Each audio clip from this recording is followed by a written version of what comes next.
बिस्मिल्लाहिर्रहमानिर्रहीम। अस्सलाम वालेकुम व रहमतुल्लाहि व बरकातुहू। आप सबका ताज़ा गल्फ़ न्यूज़ में स्वागत है, इस्तकबाल है, वेलकम है। आप सबसे गुजारिश की जाती है हमारा स्पेशल बुलेटिन आखिर तक देखें, जिसमें सबसे पहले हज़्म मामूल न्यूज़ होगा, उसके बाद मोटिवेशन, फिर फाइनली आपको इसके अंदर सुख दुख में एक दूसरे का कैसा साथ दे इसका अवेयरनेस होगा। आप लोगों से स्पेशल गुजारिश की जाती है हमारे चैनल को लाइक करें, सब्सक्राइब करें और दूसरों से शेयर करें, और फाइनली हमें कमेंट करके बताइएगा कि कैसा हम इसको इम्प्रूवमेंट करें। आज 20 रजब 1443 हिजरी है, 21 फरवरी 2022 बरोज़ पीर मंडे। दोस्तों, मैंने कल कुछ तजुर्बात किए थे ये कह के दिल में कि भाई देखते हैं लोगों के क्या विचार होते हैं, लोग इसको कैसा देखते हैं, लोगों के लीडर्स और लोगों के बारे में उल्टा सीधा जो भी कहा जा रहा है हिजाब के बारे में, उसकी पूरी कटिंग जो हमारे चैनल पे तकरीबन 10-15 मिनट की होती है मैंने लगाया। उससे पहले कुछ दिन तक मैं बोलता रहा, उसके बाद में मैं कुछ भी नहीं बोला, यहाँ तक कि स्टार्टिंग में जिस तरह के मैं बोलता हूँ कि भाई आज का क्या दिन क्या तारीख़ है वो भी मैंने नहीं बोला, लेकिन फिर भी लोगों ने अल्हम्दुलिल्लाह देखा, उसको पसंद किया, क्योंकि ये मामला हमारे दिल से कनेक्टेड है, क्योंकि हमारे ईमान से कनेक्टेड है। हमारे ईमान के अंदर हमारी ईमान की बातें हमको बहुत सारी नहीं मालूम होती है, फिर भी हम अमल करते हैं, फिर भी हम मोहब्बत करते हैं। बहुत सारी बातें ऐसी है जो हमको मालूम है लेकिन हमारे अमल में नहीं आ रहा। हम अल्लाह से माफ़ी चाहते रहते, अल्लाह हमसे अमल नहीं हो रहा तो माफ़ कर दे।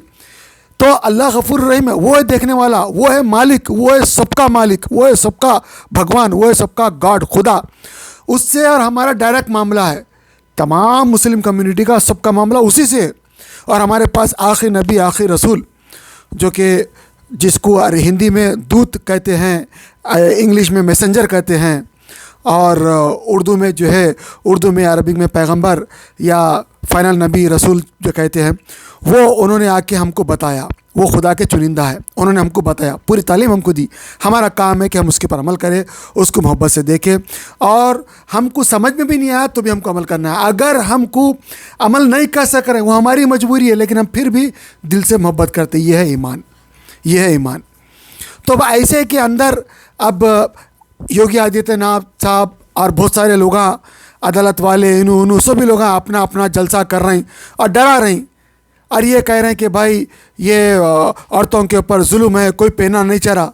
भाई आप ख़ुद जो है गेरू कलर का कपड़ा पहने हुए हैं, भगवा कलर का कपड़ा पहने हुए हैं, गले में चेन है। क्या कोई मर्द आदमी गले में चेन पहनता था आज से 15-20 साल पहले तक? कान के अंदर बाली, ये तो औरतें पहनते थे, आदमी कब से पहनने लगे, लेकिन आप लोग पहन रहे हैं। हम थोड़ी मना करें आपको?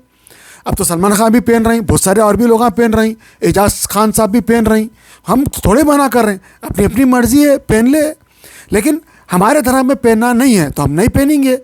और उसी तरह बहुत सारी चीज़ें हैं, हमारे पास दाढ़ी रखना है, अगर हम नहीं रख रहे हैं दाढ़ी तो हमारी मजबूरी है, हम नहीं रख सक रहे हैं, हम दुआ करते अल्लाह हमको माफ़ कर दे, हम दाढ़ी नहीं रख सक रहे हैं, ये हम ऊपर वाले से डायरेक्ट बात कर लेते हैं। लेकिन इसमें किसी की भी कोई मजबूरी है या नहीं है इसका फ़ैसला आप नहीं कर सकते। अभी योगी आदित्यनाथ साहब है और बहुत सारे लोग ये कह रहे हैं चैनलों को कि भाई मुसलमानों के ऊपर जो है उनके मौलवियों का जुल्म है या उनके धर्म में ये चीज़ें ज़बरदस्ती डाली जा रही है, कोई पसंद नहीं करता। अरे भाई आप कौन है, आप कौन है? आप खुद ही जो है पेशाब को पी रही, गाय के पेशाब को आपकी मर्ज़ी है पियो, हम थोड़े मना कर सकते हैं। और आप खुद ही जो है जो भी चीज़ें आप कर रही, हाथ में नारा डाले हुए है, डोरी काले डाले हुए है, कोई लाल डाले हुए है। आप पहले जो है हिंदुओं की एक ज़ात होती थी जिसको जो अछूत बोलते थे, आप उनको रेस्पेक्ट नहीं देते। आपसे गुजारिश आप उनको रेस्पेक्ट दे, जबकि हमारे धर्म में मुसलमानों में हम एक ही रिकाबी के अंदर खाना खाते हैं और हम अछूत भाई को भी बुला के बिठा के खाना खाते हैं, यहाँ तक कि उसका खाना, उसका निवाला जो गिर जाता है वो भी हम अपने मुंह में डाल लेते हैं। यानी हम किसी को झूठा नहीं समझते, उसका झूठा पानी भी हम पीते हैं। एक ही रिकाबी के अंदर बड़े बड़े शेखां सऊदी अरब में खाते हैं, सब लोग उनके साथ खाते हैं दावतों में, हमने इंडिया में भी देखा, सऊदी अरब में भी देखा। तो हमारे पास कोई अमीर गरीब नहीं है, कोई छूत छात नहीं है हमारे पास ये क्लियर, आप भी क्लियर करो ना भाई। आप हमारे मज़हब में हर चीज़ में 3 तलाक बोल के ला लिए, जबकि कोई भी नहीं मान रही। आपने क़ानून बना दिया, अब क़ानून बना दिया तो क़ानून पे क्या थोड़े अमल होगा? आपने क़ानून रख दिया हिंदुओं का अलग, मुसलमानों का अलग। ये क्यों आप बार बार बार बार मुसलमानों के अंदर उनकी शरीयत में चेंजिंग कर रहे हैं? अरे भाई, हम हिंदुस्तान में रह रहे हैं, हमारी जहाँ कहीं भी खबरें खोदोगे वहीं ज़मीन के अंदर हमारे मुसलमानों की खबरें मिलेगी, आपको उनकी हड्डियाँ मिलेंगी। आप कहाँ जा रहे हैं भाई? के आपको भी सोचना चाहिए, आपको भी सोचना चाहिए। ये हम नहीं बोल रहे, ये पूरा न्यूज़ चैनलों में आ रहा है, न्यूज़ चैनल में बताया जा रहा है। मेरी आप लोगों से, सब लोगों से गुजारिश है, आप भाई इस्लाम धर्म के अंदर इंटरफेयर मत करिए। जो जैसा अमल कर रहा है वो उसका मामला है, और जो अमल करेगा वो ख़बर में अपना अमल लेके आएगा। लेकिन आप ये समझते कि भाई मैं अच्छा काम कर रहा हूँ, आप कोई अच्छा काम नहीं कर रहे हैं, किसी किस्म का अच्छा काम नहीं है। लोगों को नौकरी दिलाइए, लोगों को नौकरी दिलाइए, लोगों के घर बचाइए, करप्शन को बंद कीजिए, तालीम आसान कीजिए। तालीम मुश्किल, इलाज मुश्किल, हर जगह जाओ करप्शन है, कोई भी आदमी जाओ करप्शन है। वो बच्ची के पास जो है ठहर के जो है लोग आज जो है पुकार रहे थे, एक मानो में जुल्म है ना, क्यों कर रहे हैं? अब उसको उसकी वजह से जो है तमाम लोगों को जो है स्कूलों में बंद कर दिए, कॉलेजों में जो है तालीम के वास्ते मसाइल पैदा कर दिए हैं। अब औरतों को ज़बरदस्ती बुरखा उतार रहे हैं, फ़ोटो ले रहे हैं, वीडियो बना रहे हैं। कहाँ का धर्म में लिखा हुआ है किसी को भी ऐसा तकलीफ़ देना? कहाँ लिखा हुआ है? क्यों कर रहे हैं ऐसा? क्या सही है? बिल्कुल गलत है। किसी के धर्म के अंदर इंटरफियर करना, यह धर्म की तो हुकूमत नहीं है, ये हुकूमत जो है लोगों से बनी हुई है, तो लोगों के मामले हल करना चाहिए। धर्म के अंदर घुस के धर्म के मामलात को चेंज करना, ये आपको शोभा नहीं देता, क्योंकि कोई भी इसको मानता नहीं है। और आप सबके साथ इंसाफ करें ताकि आपके साथ भी ऊपर वाला इंसाफ करे। हम यही कहेंगे कि अल्लाह ताला हमको, आपको, सबको हिदायत दे, सबको बुद्धि सन्मुति अता फरमाए, सबको अक़ल सलीम अता फरमाए, और सबको हिदायत दे, ताकि हम ऊपर वाले को पहचानें, ऊपर वाले का डर हमारे अंदर हो, और हम एक दूसरे से मोहब्बत करने लगे, और एक दूसरे के अंदर नफ़रत ख़त्म हो, और हमारे अंदर तो एक दूसरे के लिए विश्वास पैदा हो। हम बिल्कुल बराबर दुआ करेंगे कि ऊपर वाला हम सबको हिदायत दे, आपस में मोहब्बत दे। आपका क्या कहना है ज़रूर कमेंट करके बताइएगा। रियासत कर्नाटक के अंदर बीजेपी की हुकूमत पहले गौ कशी लाई, गड़बड़ करने की कोशिश की, नहीं हुआ।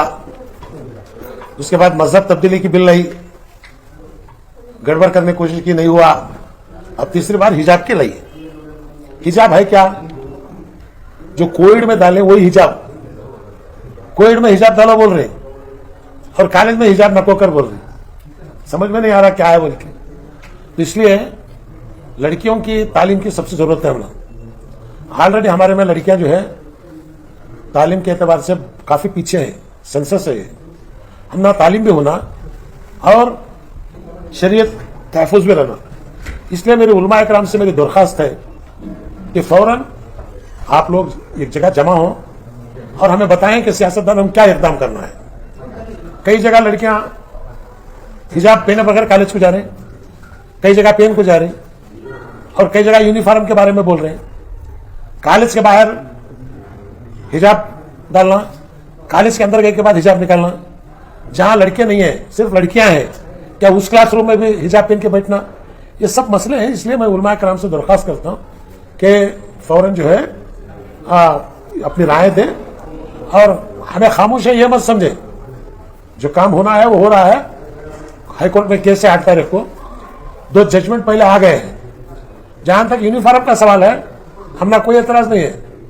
कॉलेज का जो भी यूनिफॉर्म गवर्नमेंट ऑफ कर्नाटक तय करेगी, वो यूनिफॉर्म को मानने के लिए तैयार है।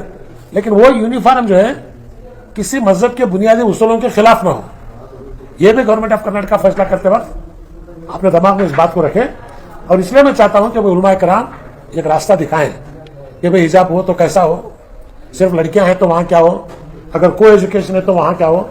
ये चंद बुनियादी बातें हैं, इसका जो क्लैरिफिकेशन करें। और मैं मुबारकबाद देता हूं बीजेपी वालों को। पहली बार मेरे कौम के लड़कियां इतनी हिम्मत के साथ जो है आज टीवी के सामने आके जवाब दे रहे। माशाल्लाह, अल्लाह नजर बस से बचा दे। लड़के जवाब दें, लड़कियां भी जो है इनमें भी ताकत है, ये भी मुकाबला कर सकते हैं, पुलिस का कर सकते हैं, लाठीचार्ज का कर सकते हैं। उन लड़कियों के बयान को देख के मैं बहुत खुश हो रहा था, क्योंकि बेटियों का बाप हूं मैं। मुझे बड़ी खुशी हुई कि भाई पीयूसी पढ़ने वाली लड़कियां जो जिस तरह हिम्मत से जो है आज सवाल जवाब दे रहे हैं। अब उन लड़कियों से मेरी दरख्वास्त है कि आपकी तालीम हासिल करें, इंशाल्लाह हम लोग बैठ के फैसला करेंगे। अस्सलामु अलैकुम रहमतुल्लाहि व बरकातुहू। मुअज़्ज़ज़ सामीन व नाज़रीन, एक ज़रूरी और अहम पैगाम के साथ आपकी खिदमत में हाजिर हुआ हूँ। इस वक्त सारी दुनिया के और बिलखुसूस हिंदुस्तान के और बिलाखस कर्नाटक के हालात नागुफ्ता भी हैं। दिन ब दिन दुश्मनों की तरफ से इस्लाम और मुसलमानों पर हमले हो रहे हैं और वो हमलों के पीछे पड़े हुए हैं और मुसलमान गफलत में। बहरहाल जो हजरात दिफा में लगे हुए हैं, जवाब में लगे हुए हैं, अल्लाह ताला उनको कामयाब फरमाए और इंशाअल्लाह ताला कामयाबी ज़रूर हासिल होगी। आम मुसलमानों को देखा जा रहा है कि वो अल्लाह की तरफ रुजू होने के बजाय, दुआओं में मसरूफ़ व मशगूल होने के बजाय दूसरे गैर ज़रूरी कामों में मसरूफ़ हैं। शायद वो उन कामों से कामयाबी तलाश कर रहे हैं। बिल्कुल गलत बात है। नमाज़ों का एहतमाम करें, दुआओं का एहतमाम करें। कैसी कैसी अहम दुआएं कुरान और हदीस में मौजूद हैं जिनको कसरत से पढ़ने और करने से इंशाअल्लाह ताला अल्लाह की मदद ज़रूर आएगी। जैसे ला इलाहा इल्ला अंत सुब्हानका इन्नी कुन्तु मिनज़ ज़ालिमीन पूरी उम्मत पढ़ते रहे, उठते बैठते चलते फिरते गाड़ी चलाते कोई काम कर रहे हैं, साथ में पढ़ने की अगर कोई गुंजाइश है तो पढ़ते रहे। इंशाअल्लाह ताला दुश्मन नाकाम होंगे और अल्लाह की मदद आएगी और मुसलमान कामयाब होंगे। और उसके अलावा और भी दुआएं हैं। अल्लाहुम्मा इन्ना नजअलुका फी नुहूरिहिम व नऊज़ु बिका मिन शुरूरिहिम। और भी दुआएं हैं। जो दुआ आपको आ रही है ख़ास तौर पर ला इलाहा इल्ला अंत सुब्हानका इन्नी कुन्तु मिनज़ ज़ालिमीन ज़रूर पढ़ें। और हज़रात अइम्मा और उलमा से बड़े अदब के साथ गुजारिश है कि छोटे छोटे हलक़े बनाकर दुआ यूनुसी पढ़ाकर, कसरत से दुरूद पढ़ाकर मसाजिद में दुआओं का एहतमाम करें। और मुसीबत और परेशानी के वक्त में कुनूत नाज़ला बहुत बड़ी चीज़ है, उसका एहतमाम करें। मसाजिद के ज़िम्मेदारों से गुजारिश है और हज़रात अइम्मा से बाअदब गुजारिश है, कुनूत नाज़ला का एहतमाम करें। जिनके नज़दीक तमाम नमाज़ों में कुनूत नाज़ला साबित है तो वो तमाम नमाज़ों में कुनूत नाज़ला करें। और अहनाफ के नज़दीक तो फजर की नमाज में कुनूत नाज़ला है। और जो हज़रात दूसरी नमाज़ों में भी बवक्त ज़रूरत इसे ज़रूरी समझते हैं वो भी इसका एहतमाम करें। मसाजिद में बतौर ख़ास 7-8 दिन तो कुनूत नाज़ला होना चाहिए, इसका एहतमाम करें। नौजवानों से गुजारिश है कि छोटी छोटी क्लिपें बनाकर जज्बात का इजहार करना, शेर व शायरी पेश करना, ये सब बेकार की बातें और कामें हैं। असल काम अल्लाह से रुजू होना, नबी की सुन्नतों पर अमल करना। इसके बगैर स्टेटस, छोटी क्लिप्स और दूसरी चीज़ों में खुदा की कसम कामयाबी नहीं है और अल्लाह ताला इन चीज़ों में कामयाबी नहीं रखा है। तबसरे कर रहे हैं और कुछ कर रहे हैं, लेकिन करने का काम नौजवान नहीं कर रहा है। मैं बड़ी मोहब्बत के साथ, बड़े दर्द के साथ ख़ास तौर पर नौजवानों से गुजारिश करता हूँ, मायूस होने की ज़रूरत नहीं, डरने की ज़रूरत नहीं। बस नमाज़ों का एहतमाम करके कसरत के साथ ला इलाहा इल्ला अंत सुब्हानका इन्नी कुन्तु मिनज़ ज़ालिमीन पढ़े। पूरी रियासत वाले, पूरे हिंदुस्तान वाले, गाँव गाँव, शहर शहर, करिया करिया, मोहल्ला मोहल्ला, घर घर में इसका एहतमाम करें। छोटे बच्चों से भी गुजारिश करें, इंशाअल्लाह ताला अल्लाह की मदद आएगी। और मसाजिद में कुनूत नाज़ला का एहतमाम करें। एक अहम गुजारिश थी जो आपके सामने रखना ज़रूरी था। अल्लाह तबारक व ताला अमन व अमान के फ़ैसले फरमाए, सुकून व इत्मीनान के फ़ैसले फरमाए। अल्लाह तबारक व ताला इस्लाम की शरीयत की पूरी पूरी हिफाजत फरमाए, दुश्मनों को नाकाम करें। आमीन। अस्सलामु अलैकुम व रहमतुल्लाहि व बरकातुहू। आलमगीर। बहुत बहुत शुक्रिया डॉक्टर मोइन की, आज जो है कपिंग कराने आए थे। कैसा दर्द है? बहुत अच्छा है, बहुत अच्छा है। दर्द कितना है?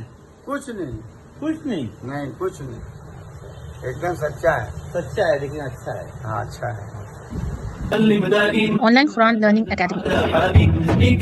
Amid the closure of all schools, madrasas and Arabic tuitions due to COVID-19 pandemic across the country, here is a great opportunity for all the children, students, men, women, IT professionals, lawyers, engineers to learn and understand the Quran and keen concepts of Islam. Organized by Hafiz Khari, Muhammad Raza Fazil, Jami Nizamiya.